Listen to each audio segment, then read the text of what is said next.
closed out the NBA Finals in style, becoming just the 7th player in NBA history to score 50 points in a Finals game, but he dominated all series long. The Greek Freak averaged over 35 points per game in the Finals. That was the 3rd most in a player's first Finals appearance in NBA history. That led him to winning Finals MVP. He's just the 3rd player ever to win MVP, Finals MVP, and Defensive Player of the Year in his career, joining Michael Jordan and Hakeem Olajuwon. NBA champion Kendrick Perkins, kind enough to join us now. Big Perk, good to see you as always, sir. We'll get you on the screen in just a second.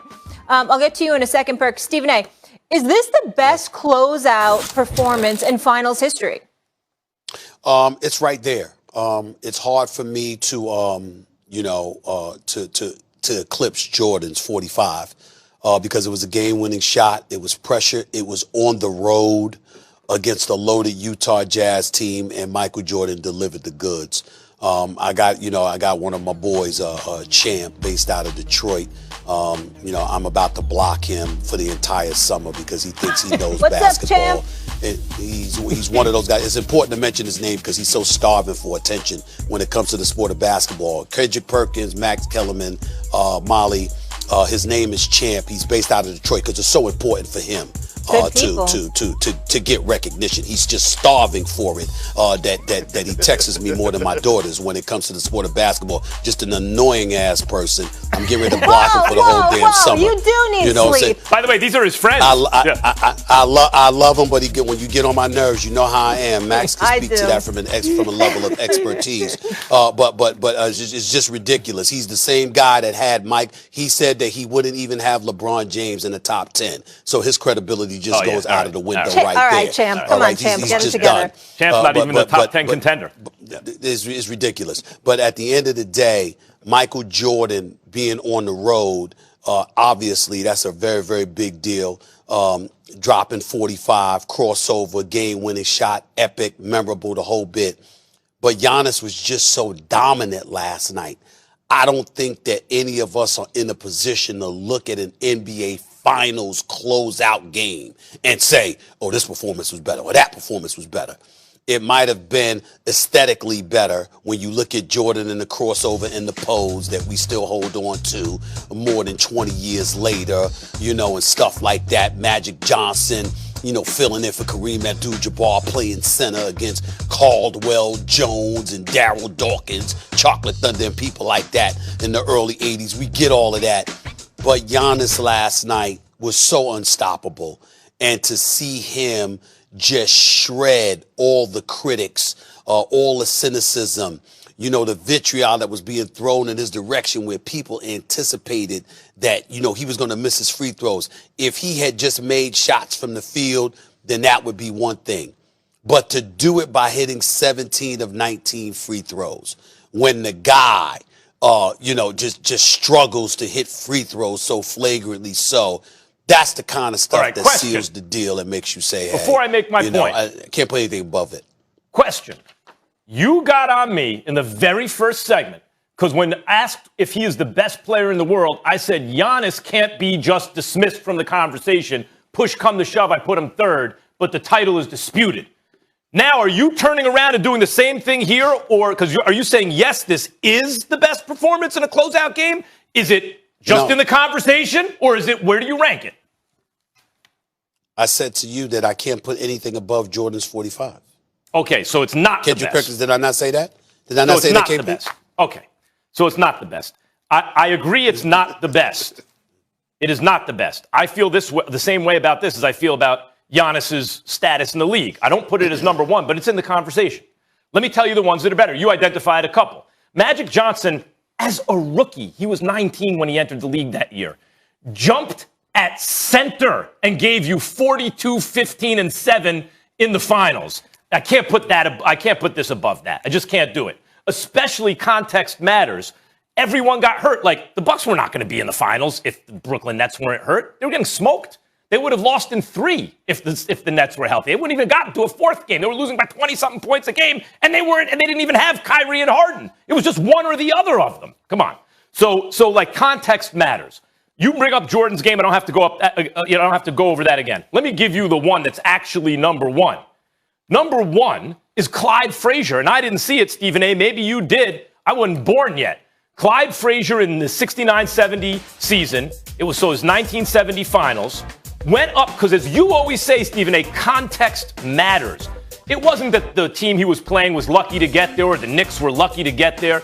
He went up against a team with Wilt, Jerry West, and Elgin Baylor, who was supposed to beat the Knicks. That's three still, people could argue, top 10 or 15 greatest players who ever lived on the same team. Clyde Frazier in a closeout, Game 7, not Game 6, against that team, not a Suns team that was also lucky that both LA teams got hurt, gave you 36, 19, and 7. That is the greatest closeout performance of all time. Giannis is in that conversation with Jordan, Magic, and Clyde, but it's not number one. Well, look, no disrespect to all the all-time greats, because we have seen a lot of great performances and a lot of guys rise to the occasion. But when you look at what Giannis did last night, and when you talk about closing out the job and finishing your food, as he would say, he did just that. He didn't leave any rice, any corn, any turkey legs or oxtails on the plate. He finished the mission. And when I said, look how he did it, it's how he did it in great fashion, being down 0-2, winning 4 straight to win the championship. But last night in particular, when the game started, it was one person on that floor that looked like they was ready from the moment, from the start to the finish, and that was Giannis Antetokounmpo, the Greek freak. He started with it on his mind, going 4 for 6 from the field in the first quarter, attacking downhill, knocking down his free throws, something that he hasn't done really all playoff series long. He go up there and he shoot over 90% from the line. And then when you think about what he done offensively, for just imposing his will, play after play after play, the cardio, the stamina, the will to want to have to do it. Because when you look at a game 6 like this, the pressure is on the Milwaukee Bucks to close it out. You look at a game 6, you know, it's a must-win situation, and he embraced that moment. And then when you talk about his defensive impact, 5 blocks, those were intimidating blocks. We kept saying, Stephen A., I saw you tweet out and say, don't throw Ayton the ball. He looked petrified, he looked terrified, or whatever the case may be. He did, because it was the presence of Giannis down there, embracing that center role. He walking, he's stepping into three-pointers, knocking them down. And here's the knock that we all have had on Giannis. When it matters the most, in those crucial moments in the fourth quarter, can he deliver? And last night, he did just that, whether it was from the free throw line or getting to the basket or making the block shots that was really needed at the time. He did that in every aspect, and this is why I say it was the greatest closeout performance in NBA history and finals. Well, let's say something. Let's point out something, KP. I'm not going to let you get away with something here. I understand that Giannis could be intimidating. Giannis was a man on fire last night. Don't act like you don't know when certain cats, the moment itself is just too much for them. Now, we know good and damn well that Ayton bobbling the ball even when he was rebounding, looking like he had grease on his hands. So I don't know what the hell it was. You know good and damn well that wasn't just about Giannis. That was about a closeout game in Milwaukee, and we had a young brother whose youth was exposed, and he was scared to death. That's number one. Yeah, but number two, I want to say this, though. When we look at Giannis, to appreciate, when we criticized Giannis in the past, it was because he didn't have the combination of a perimeter shot and free throw shooting ability. We've never accused him of being scared. No one has ever accused Giannis of being scared. We thought that he played bully ball, he pushed you downhill, he had momentum, and he knew how to finish at the basket. But if you kept him away from the basket like Kawhi Leonard did, it would be problematic for him. What makes it impressive last night is that, okay, you still might not have had a perimeter shot, but you was hitting a couple of them last night, even hit a 3. A turnaround jumper in the lane, too. A fall away 15-foot shot, he hit that. Plus, he hit his free throws. So last night was his night, but the free throw shooting was really what sealed the deal, because you had to be brave in order to put yourself in that position, because you know how you struggle from the free throw line, and he didn't care. And that's where he has to be applauded for his greatness last night, because he faced adversity and said, I don't give a damn, here I come. Yeah, and look, Max, Stephen A., let me tell y'all something. As a player, right, and when you're in the NBA Finals and you're pulling up to the arena at home and you see the big stage outside, you see all the fans, you feel the atmosphere, and you're walking into the arena, you see all the media, and you happen to take a glimpse to your left or to your right, you see the champagne right there, you see all the things, the trophy is sitting somewhere where you can see it, it's in your presence. That is it, that's in the back of your mind. Like as a player, that's in the back of your mind. And when we started that game last night, everybody on the court looked rattled except for Giannis. Everybody looked rattled.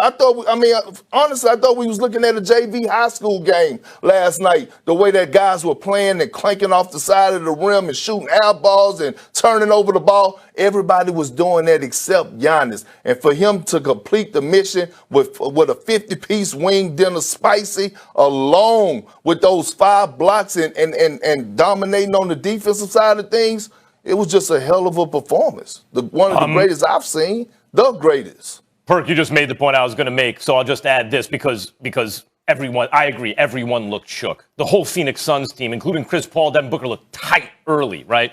I just need to we have to bring up Bill Russell if we're talking about closeout games. He was Mr. Game 7. Bill Russell, and you, a former Celtic, Kendrick Perkins should appreciate this. Game 7, 1962 against the Lakers, went for 30 points and 44 boards in one game. So did you see the game, Max? Of course not. We're talking about. Did you see the tape of the game? Did you see the tape of the game? I have not watched that game. No. Well, that would be, Max, why we didn't mention it. No, we didn't say that you've ever seen. I didn't see. I'm just saying that way. Yeah. One would deduce that we want something we saw. But it did occur. But it did occur. It did occur. Like, let's put it this way: can we let this segment go by without mentioning Bill Russell? We got to. Then why didn't you mention Bob Pettit? Bob Pettit dropped 50 in a closeout game against the Celtics in 1958.